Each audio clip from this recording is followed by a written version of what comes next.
तो बता दें आपको कि आरोपी ने कबूल किया है कि उसने गर्लफ्रेंड आकांक्षा शर्मा को भोपाल में और उसके माता पिता रायपुर में मारकर जमीन में उन्हें दफन कर दिया था। कई सवाल यहां पर खड़े होते हुए नजर आ रहे हैं। रविवार को रायपुर की उसकी निशानदेही पर हुई तमाम कार्य जो है जांच पड़ताल भी लगातार पुलिस प्रशासन के जरिए की जा रही, लेकिन तस्वीर कब साफ हो पाएगी एक सवाल यहां पर खड़ा होता हुआ नजर आ रहा है। उद्यन 10 मिनट तक मां का गला रेता। उसने यह भी बताया कि पापा की हत्या इसलिए की ताकि वो मम्मी के कत्ल का राज ना खोल सके। तो कहां गई इंसानियत, शर्मसार मानवता होती हुई नजर आ रही। पिता को मारने के लिए उसने चाय में नींद की गोलियों का इस्तेमाल भी यहां पर किया गया।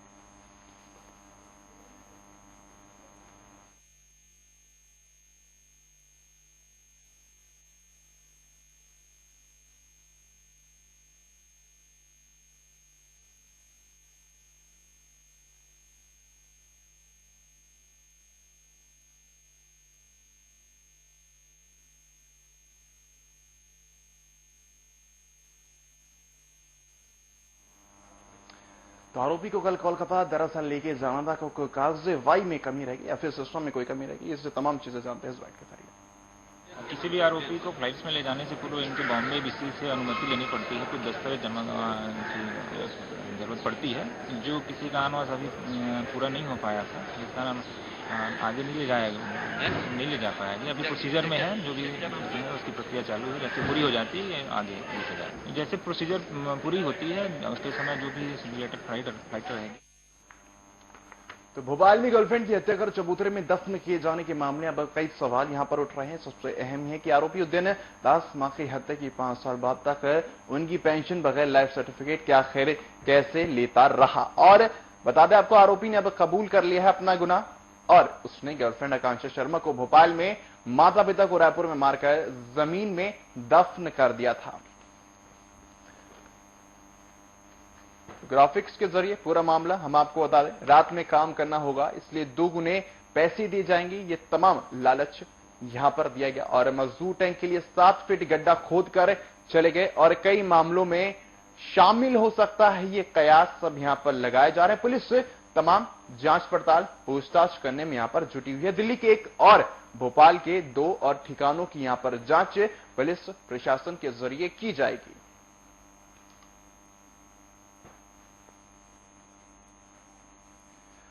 तो दिन 10 मिनट तक मां का गला दबाता रहा है, ये बात उसने यहां पर कबूल है। कई पहलू यहां पर निकल कर आ रहे हैं, कहीं ना कहीं कश्मकश में दिखता हुआ ये सारा मामला दिखता हुआ नजर आ रहा है। फिलहाल अब इसको सॉल्व करना कितना चुनौतीदार रहेगा, एक बड़ा सवाल यहां पर खड़ा होता हुआ नजर आ रहा है। फिलहाल अब यहां पर आरोपी ने तमाम अपने गुनाह कबूल कर लिया और कयास लगाए जा रहे और भी कई वारदातों में ये शामिल यहां पर हो सकता है। और इसी पहलू को जांचने के लिए पुलिस प्रशासन के जरिए तमाम कार्रवाई, जांच पड़ताल लगातार की जा रही है।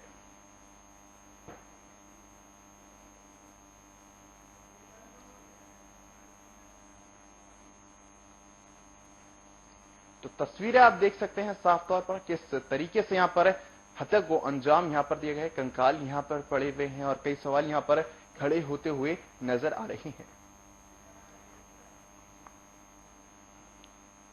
तो प्रेमिका की हत्या के बाद कई खुलासे यहां पर होते हुए नजर आ रहे हैं और कई सवाल भी यहां पर खड़े होते हुए नजर आ रहे हैं। फिलहाल इसी पर तमाम चर्चा के लिए पैनल में 2 गेस्ट हमारे साथ जुड़ गए हैं।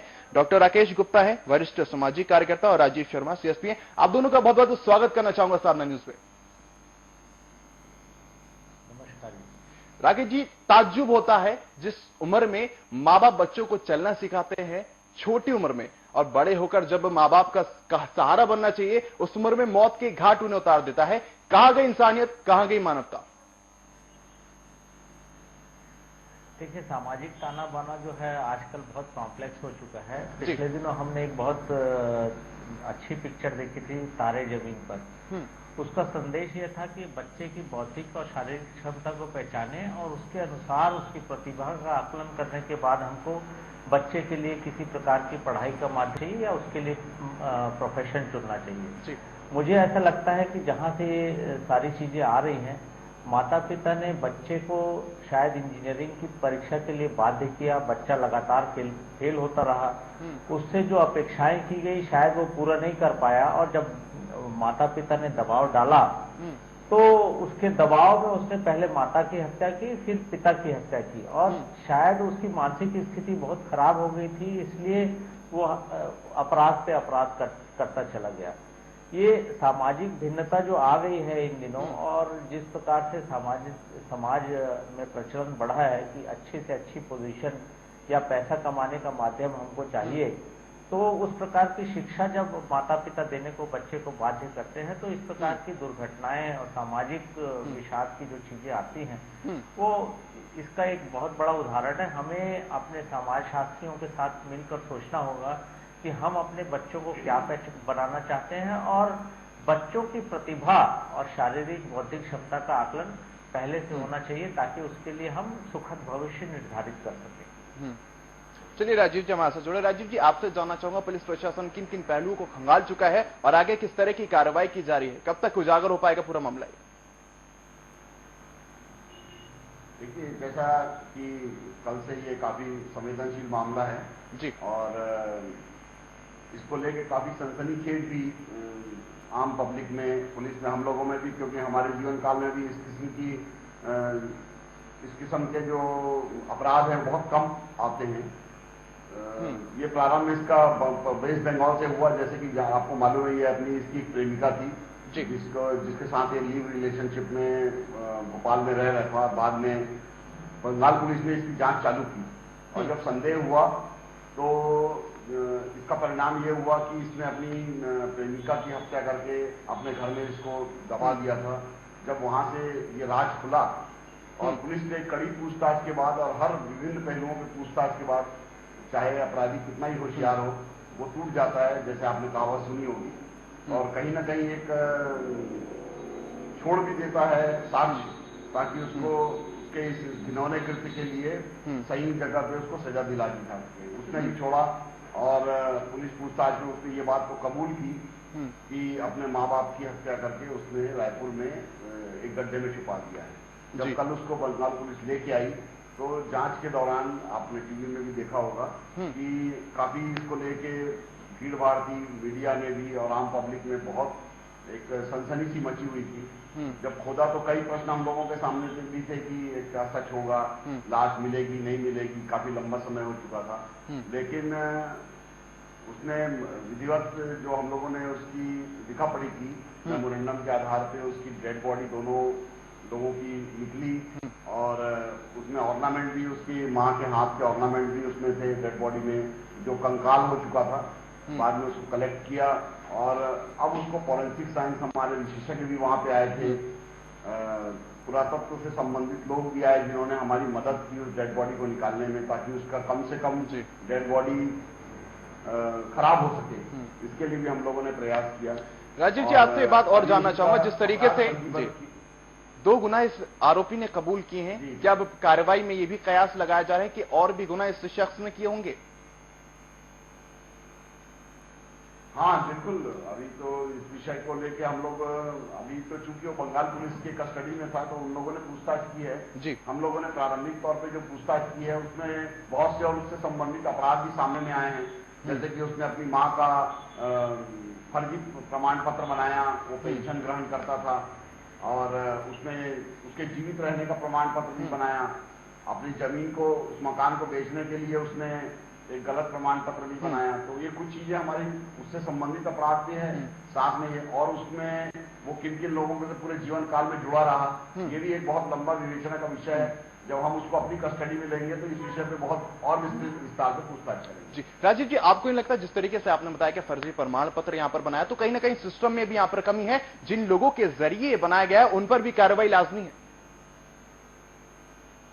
निश्चित रूप से जांच में जब ये बात, हम जांच जब आगे बढ़ेगी, क्रमशः जब कड़ियां एक दूसरे से मिलेंगी, तो जो लोग भी इस अपराध में सम्मिलित हैं उन लोगों को हम खोज निकालेंगे और उनके विरुद्ध कड़ी से कड़ी कार्रवाई करेंगे, क्योंकि वो सिस्टम भी बहुत हद तक जिम्मेदार है इस किस्म से अपराधियों को आगे बढ़ाने के लिए। तो सिस्टम में जो बैठे हुए उनके विरुद्ध हम कार्रवाई करेंगे, बहुत सख्त कार्रवाई करेंगे। चलिए, कार्रवाई करेंगे लगातार कहा जाता है। राकेश जी हमारे से जुड़े। राकेश जी, आपको क्या लगता है कहीं ना कहीं सिस्टम में यहाँ पर दोष देखा जाए, जिस तरीके से बड़ा आसान हो गया है फर्जी सर्टिफिकेट यहाँ पर बनाना? देखिए, प्रशासन में और सरकार में कैसे काम होते हैं और काम रिश्वत से कैसे आसान हो जाते हैं, वो तो प्रायः सभी लोग जानते हैं। और कहीं न कहीं जो निचले स्तर के अधिकारी हैं और सरकारी स्टाफ है वो शामिल रहा होगा। और एक नहीं कई प्रमाण पत्र बने हैं उसमें। ये तो जांच में बात सामने आएगी। और अपराधी एक बार अपने अपराध को छुपाने के लिए कई प्रकार के अपराध करते हैं, ये केस उसका उदाहरण है। राकेश जी, क्या लगता है कहां से ऐसी सोच इन लोगों में आती है? क्या संस्कारों में कमी रह जाती है? जी देखिए, बच्चा जो है वो अपने परिवार के दायरे से तो सीखता ही है, आसपास का जो दायरा होता है वो भी महत्वपूर्ण होता है। और आजकल समाज में जिस प्रकार के शैक्षणिक माध्यम आ गए हैं, पिक्चरें आ गई हैं, या बहुत सारी टीवी का माध्यम है, इस प्रकार की जो चीजें हैं, अखबार में मीडिया में भी सनसनीखेज चीजें छपती हैं, वो कहीं न कहीं आदमी उसको अपने दिमाग में ग्रहण करता है। अपराध करने के रास्ते खुलते हैं और जो क्लू मिलते हैं वो फिल्मों से या मीडिया से कहीं मिलते हैं, तो वो इस प्रकार के अपराध करने को जो आपराधिक दिमाग के लोग हैं वो तत्पर रहते हैं। और इस प्रकार के अपराध करना इस प्रकार के माध्यम के कारण बहुत आसान हो गया। राकेश जी, जिस तरीके से आपने फिल्म का यहाँ पर जिक्र किया, मीडिया का जिक्र किया गया, आपको बता दूं कि वॉकिंग डेड के जरिए उसको ये आइडिया मिला था। कहीं ना कहीं आपको लगता है कि इस तरह के सीरियल पर प्रतिबंध लगना चाहिए? देखिए, जो समाज का एक्सपोजर है उसको मीडिया के माध्यम से या मीडिया में प्रतिबंध लगा के कम नहीं किया जा सकता है। जो हमारा सामाजिक दायरा है उसमें इस प्रकार का सामाजिक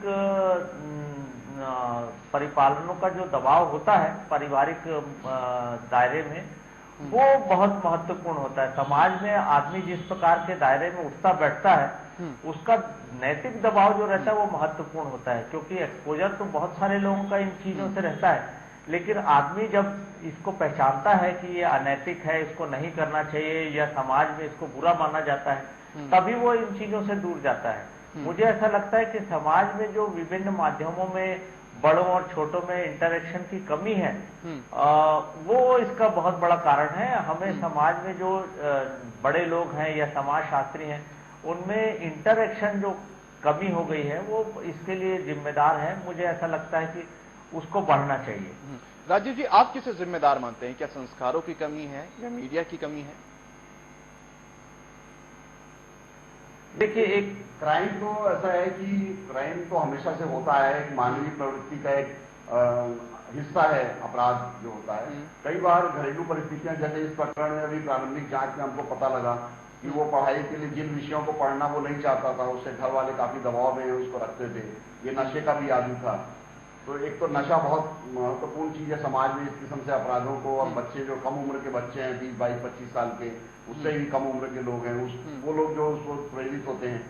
तरह तरह की जो सीरियल्स और पिक्चर आ गए क्राइम से रिलेटेड, हालांकि इनके ऊपर प्रतिबंध लगाना बहुत मुश्किल है, क्योंकि ये समाज का एक हिस्सा ही है इस किस्म की वारदात। तो लोगों की जानकारी में भी लाना जरूरी है, तभी लोग जब जानकारी में आएगा तो इससे अवेयर हो पाएंगे। लेकिन निश्चित तौर पे ये शिक्षा में और घरेलू जो दबाव और महत्वाकांक्षा की जो एक आदत है, उसकी वजह से इस किस्म का अपराध बहुत बार देखने में आता है घटित हुआ। और खासकर ये अपराध तो उसी का ही एक हिस्सा है, क्योंकि उसके बिल्कुल क्लियर कंसेप्ट है कि मैंने जो अपने माँ पिता की हत्या की वो इसीलिए दबाव में आके की, क्योंकि वो पढ़ाई लिखाई और करियर को लेके जो उसके ऊपर दबाव बना रहे थे, उसको लेके ये उनके विरुद्ध बहुत आक्रोशित रहता था, और उस आक्रोश की वजह से उसने उसकी हत्या। राकेश जी, आपको क्या लगता है इस तरीके के मामलों में इस तरीके की हत्याओं पर प्रतिबंध लगाना वाकई मुश्किल है? देखिए, इस पूरी तरह सब करना तो बहुत मुश्किल है, लेकिन इसका एक्सपोजर समाज में कम किया जा सकता है। लेकिन फिर भी जो समाज शास्त्री है उनको आगे बढ़ के तय करना होगा कि किस प्रकार की चीजें समाज में एक्सपोजर होनी चाहिए, बच्चों के साथ इंटरेक्शन का, शिक्षकों का, पेरेंट्स का क्या टाइम होना चाहिए, वो महत्वपूर्ण है। क्योंकि इनके गिरावट से ही इस प्रकार के अपराध बढ़ते हैं। और यदि समाज का परिवेश जहां पर शिक्षक और माता पिता या परिवार वाले लोगों का इंटरेक्शन बहुत अधिक समय होता था, वो यदि बढ़े तो इसको कम करने में मदद मिलेगी। प्रतिबंध तो इस पे शायद ही किया जा सके, क्योंकि आदर्श समाज की कल्पना भर की जा सकती है, उसे लाया नहीं जा सकता। राकेश जी, आपसे जानना चाहूंगा, जिस तरीके से ये मामला देखने को मिल रहा है, ये तस्वीर यहाँ पर साफ होती हुई नजर आ रही है, एक शख्स ने अपने माता पिता को मार दिया, समाज में कैसा मैसेज जाता होगा? देखिए, बहुत ही शोचनीय है और मुझे ऐसा लगता है कि इस प्रकार की दुर्घटनाएं समाज में मैंने तो बहुत कम देखी है, किताबों में शायद कभी पढ़ा हो तो पढ़ा हो, मुझे याद नहीं आ रहा है, लेकिन समाज किस परिस्थिति में पहुंच गया है और बच्चा समाज से और परिवार से किस प्रकार विद्रोह कर सकता है, ये उसका उदाहरण है। हमें इस दुर्घटना से, सामाजिक दुर्घटना से सबक लेना है और फिर से हमें ये सोचने की जरूरत है कि किन परिस्थितियों में वह नशे का आदी हुआ, किन परिस्थितियों में वो पढ़ाई से दूर हुआ और पढ़ाई में विफल रहने के बाद, उसको छुपाने के बाद उसने माता पिता की हत्या करने को अपने आप को मानसिक रूप से तैयार कर लिया। ये बहुत सोचने की बात है। इसको हम यदि निगेटिव दृष्टि से देखें तो बहुत खराब है, लेकिन इसमें यदि सकारात्मक सामाजिक पहलू देखेंगे कि हम समाज में किस स्थिति में पहुंच गए और इसमें सुधार की क्या जरूरत है, तभी दुर्घटना के सकारात्मक पहलू जो रहेंगे वो हमें समाज में परिवर्तन लाने के लिए बाध्य करेंगे। जी राकेश जी, आप सामाजिक करते हैं, आप तमाम लोगों से मुखातिब होते होंगे, उनसे जानकार होते होंगे, उनसे बातचीत होती होगी, आपको क्या लगता है कहां परिवर्तन लाने की यहां पर जरूरत है? देखिए, मुझे ऐसा लगता है कि बच्चों का और युवा लोगों का नशे के प्रति झुकाव जो है उसको कम करने की जरूरत है और हमें ये बताने की जरूरत है कि समाज में ये बहुत बड़ी बुराई है। दूसरा, माता पिता और शिक्षक अपने बच्चे और जो जिनको पढ़ाते हैं या अपने परिवार में उसकी शैक्षणिक, बौद्धिक और शारीरिक क्षमता को पहचान के लिए उसके लिए कैरियर निर्धारित करें और उस पर अपनी इच्छा को न लादना सबसे महत्वपूर्ण पड़ाव होता है। उसको न लादें तो ज्यादा अच्छा रहेगा, ताकि बच्चा अपनी प्रतिभा के अनुसार, अपने शैक्षणिक स्तर के अनुसार बाकी चीजों को तय कर सके। और देखिए, बहुत ज्यादा संपन्न होने की और अग्रसर जो समाज होता है वो हमेशा विकृति की ओर जाता है, ये हमें समझने की जरूरत है। जी राजीव जी, आपसे जानना चाहूंगा, 2011 में माता पिता को मौत के घाट इस शख्स ने उतारा, एक लंबा समय यहाँ पर बीत गया है, आखिर क्यों किसी ने जानने की कोशिश नहीं की? पड़ोसियों की बात की जाए, देखिए बहुत सही बोला आपने, इस जो सामाजिक ताना बाना जो है वो ध्वस्त होता हुआ अपना जो सामाजिक ताना बाना है जी, कि मृतकों के बहुत नजदीकी रिश्तेदार थे, उन्होंने भी जानने की कोशिश नहीं की। वो भी सब एकल प्रणाली में, एकल परिवार प्रणाली में रह रहे थे। कोई बंगाल में रह रहा है, कोई भोपाल में रह रहा है, कोई रायपुर में रह रहा है, तो इसका उसने लड़के ने भरपूर फायदा भी उठाया। लोगों ने 4-4, 5-5 साल तक ये भी जानने की कोशिश नहीं की जो पहले समाज में मृत्यु के बाद आसपास के लोग आते थे या उसके बारे में जानने का प्रयास करते थे। वो अभी जो स्थान था उस समय 2011 के आसपास वहाँ जनसंख्या कम थी, कम घर थे, लेकिन फिर भी वो घर इतने थे जैसे कि आजकल मेट्रो या बड़े सिटीज में ये परंपरा या प्रचलन है कि लोग पड़ोसियों के नाम भी नहीं जानते, उनका पता भी नहीं जानते।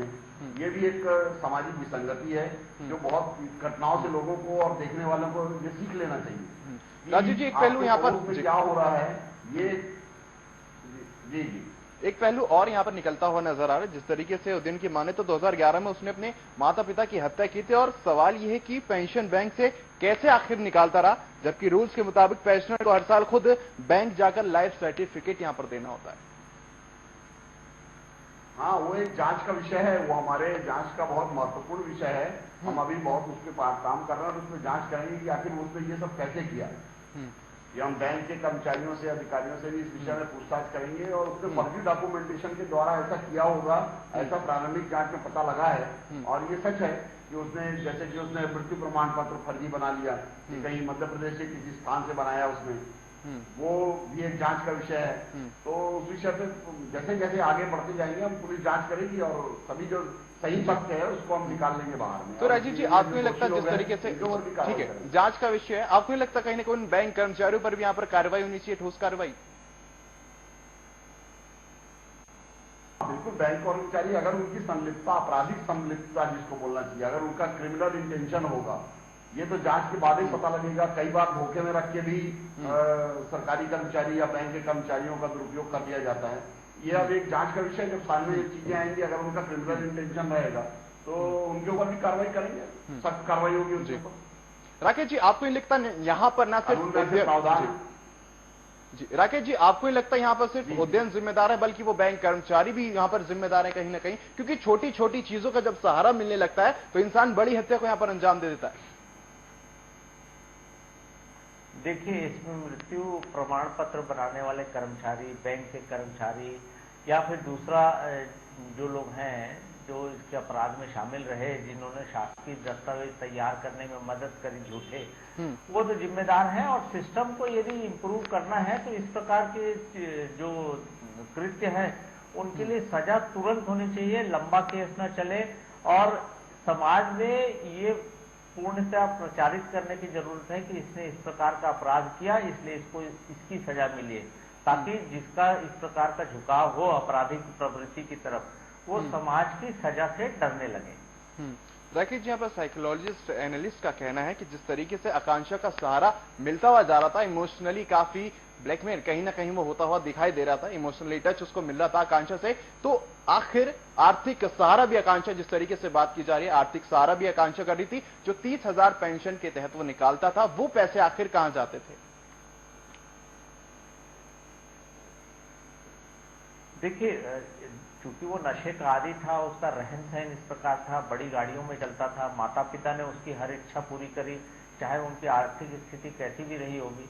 तो इस प्रकार के जो इजी लाइफस्टाइल है और लग्जरियस लाइफस्टाइल है, उसमें किसी प्रकार की पैसे की जो जरूरत थी वो इसी प्रकार की शॉर्ट टर्म जरूरतों के लिए वो पूरा करता रहा होगा।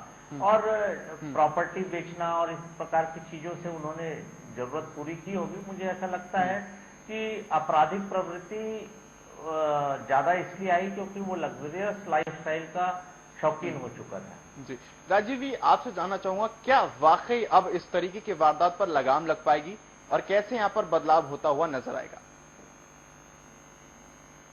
हाँ, निश्चित तौर पे लगाम लगेगी। समाज को इस विषय में जागरूक करना पड़ेगा। कानून हर आदमी वैसे तो करता है, लेकिन कानून ऐसे लोगों को सख्त सजा देगा। हम लोग इसके लिए प्रयास करते हैं कि कानून की निगाह के सामने अधिक से अधिक पुख्ता साक्ष्य, अच्छे से अच्छा साक्ष्य प्रस्तुत कर सकें, रख सकें। इसके लिए लोगों को, जो समाज में, जो हर मोहल्लों में रहते हैं, उनको जागरूक होना पड़ेगा। आगे आके विटनेसेस देने पड़ेंगे, गवाही साखी देनी पड़ेगी, क्योंकि न्यायालय जो है वो जो हमारे वैज्ञानिक साक्ष्य हैं उसके अलावा ओरल जो साक्ष्य है, एविडेंसेस हैं, उसके ऊपर भी यकीन करता है। तो ये सब समाज, जब तक हर आदमी विजिलेंट नहीं होगा अपराधों के लिए, अपराधियों के लिए, आपके पड़ोस में क्या घटित हो रहा है, क्या क्राइम हो रहा है, कौन आ रहा है, कौन जा रहा है, इनके ऊपर जैसे पहले परंपराएं थी कि समाजों में इस किस्म के लोग, जागरूक लोग रहते थे जो कि अपराध होने में लगाम का काम करते थे। ये सब चीजें होंगी और निश्चित तौर पे जो मीडिया के माध्यम से और समाज के अच्छे लोगों के माध्यम से जब इसका बहुत प्रचार प्रसार होगा तो इस किस्म के अपराधों में काफी नियंत्रण होगा। शिक्षा बहुत महत्वपूर्ण विषय है। शिक्षा, नशा जो है, अगर नशे के ऊपर प्रतिबंध लगाने के लिए हर एक आदमी पुलिस की मदद करे या ऐसी संस्थाओं को मदद करे तो ये सब अपराधों में कमी आ सकती है, बिल्कुल कमी आ सकती है और आएगी। ऐसा हम विश्वास कर सकते हैं कि बहुत कमी आएगी। चलिए, कमी आएगी, सीएसपी साहब का कहना है। राकेश जी, आपसे जानना चाहूंगा, जिस तरीके से यहाँ पर सीएसपी साहब का कहना है कि किरदार आपस में साफ तौर पर देखा जा सकता है, परिवार वालों का देखा जा सकता है, आसपास में जो पड़ोस वाले हैं उन्हें भी कहीं ना कहीं देखना चाहिए कौन आ रहा है, कौन जा रहा है। आपको क्या लगता है सोसाइटी का कितना अहम किरदार होता है यहाँ पर? देखिए, जो सोसाइटी का इंटरेक्शन होता है वो आजकल बहुत सीमित है और लोग अपने काम में व्यस्त हैं, इसीलिए इस प्रकार के आपराधिक प्रवृत्ति के लोगों को अकेलेपन का सहारा मिलता है। मैं ये मानता हूं कि जिस प्रकार का इंटरेक्शन पहले मोहल्लों में बीच में हुआ करता था, मोहल्ले सोसाइटी में और फ्लैट्स में परिवर्तित हो गए हैं। लोग अपनी दिनचर्या में अत्यधिक व्यस्त हैं, उनको आसपास के वातावरण के बारे में मालूम नहीं होता और इस प्रकार ये अपराध जो है वो मौके का फायदा उठाकर होते हैं और इस प्रकार के मौके का फायदा उठाकर अपराध हुआ है। सोसाइटी को अपने बारे में फिर से सोचना होगा और जो समाजशास्त्री हैं वो इस प्रकार की चीजों को बढ़ावा दें ताकि समाज के हर वर्ग और हर उम्र के लोग अलग अलग स्थानों में मिले और सामाजिक गतिविधियों में भाग लें तो समाज में सौहार्दता बढ़ती है, वातावरण बहुत मधुर होता जाता है। जी चलिए राकेश जी, आपसे आखिरी सवाल यहाँ पर जानना चाहूंगा, क्या जागरूकता के जरिए यहाँ पर इस तरह की वारदातों पर लगाम लगाई जा सकती है? देखिए, अपराधी और अपराध के प्रति समाज में डर और सामाजिक सौहार्द का जो वातावरण होता है, आपसी मेल मिलाप का, वो इन चीजों से, अपराध से समाज के सभी वर्गों को दूर करता है। और जो निजाम का डर होता है, जो प्रशासन का और पुलिस का डर होता है, अपराधियों के प्रति कड़ा रुख जो रहता है, वो समाज में अपराध के प्रति झुकाव को कम करता है। इसके लिए बहुत जरूरी है कि पुलिस बहुत निष्पक्ष होकर काम करे, प्रशासन ऐसे अपराधियों को, जो जुडिशरी सिस्टम है, अपराधियों को इस प्रकार से तुरंत सजा दे, ऐसे मामले फास्ट ट्रैक में निर्धारित हों, और मीडिया उसके ऋणात्मक पहलुओं को अधिक से अधिक उभारे, जैसे हम अभी आपके माध्यम से कर रहे हैं। तो कुछ समय के लिए यदि जीवंत रहता है इस प्रकार का मामला, तो अपराधी डरते हैं, चलिए अपराधी करते हैं जी, जो वातावरण अपराधियों के प्रति वो कम होता है। जी राजीव जी, आपसे आखिरी सवाल यहाँ पर जानना चाहूंगा, अपराध का ग्राफ आखिर क्यों बढ़ता जा रहा है? NCRB, national crime record bureau की अगर बात की जाए तो वाकई वो आंकड़े चौंकाने वाले हैं। अपराध, अब जनसंख्या वृद्धि इसका एक कारण है, बेरोजगारी एक कारण है, इसके बहुत से सामाजिक कारण हैं। लेकिन मैं एक पुलिसमैन होने के नाते ये बताऊंगा कि अपराधों के ऊपर, खासकर छत्तीसगढ़ के परिवेश में, कि हम लोगों ने पूर्व की तुलना में अपराधों पर काफी नियंत्रण पाया है। और उसके नियंत्रण के लिए हमारे वरिष्ठ अधिकारियों के निर्देशन में हम लगातार इस विषय को अपने दिमाग में रख के प्रयास करते रहते हैं कि अपराधों में कमी कैसे हो जाए। खासकर ये जो सामाजिक अपराध हैं, इस किस्म के अपराध, एक तो वाकई बहुत से इस किस्म के अपराध हो जाते हैं कि कोई अचानक आक्रोश में आके किसी को मार दिया जिससे उसकी मृत्यु हो गई। लेकिन सुनियोजित ढंग से जो ये अपराध होते हैं, गैंग करा के या अवैध उगाही के लिए जो लोग करते हैं, इसके ऊपर पुलिस बहुत विजिलेंट रहती है। और हर पुलिसमैन चाहता है अंदर से कि इन किस्म के अपराधों पे पूरी तरीके से नियंत्रण लगाया जाए। चलिए नियंत्रण लगे, और कहीं ना कहीं लगना भी जरूरी है। बहुत बहुत शुक्रिया राजीव जी हमारे साथ जुड़ने के लिए, राकेश जी हमारे साथ जुड़ने के लिए, आप दोनों हमारे साथ जुड़े और तमाम इस चर्चा के लिए। तो कहीं ना कहीं चर्चा का विषय यहाँ पर बना है और एक चिंता का विषय ये भी बना है, जिस उम्र में माँ बाप का सहारा बनना चाहिए, उस उम्र में उनको मौत के घाट यहाँ पर उतार देते। फिलहाल पुलिस प्रशासन का कहना है कि कार्रवाई की जा रही है, कब तक ये तस्वीर साफ हो पाएगी, आरोपी सलाखों के पीछे होंगे और देखने वाली बात है। फिलहाल इस खास कार्यक्रम में सिर्फ इतना ही, मुझे दीजिए इजाजत, नमस्कार।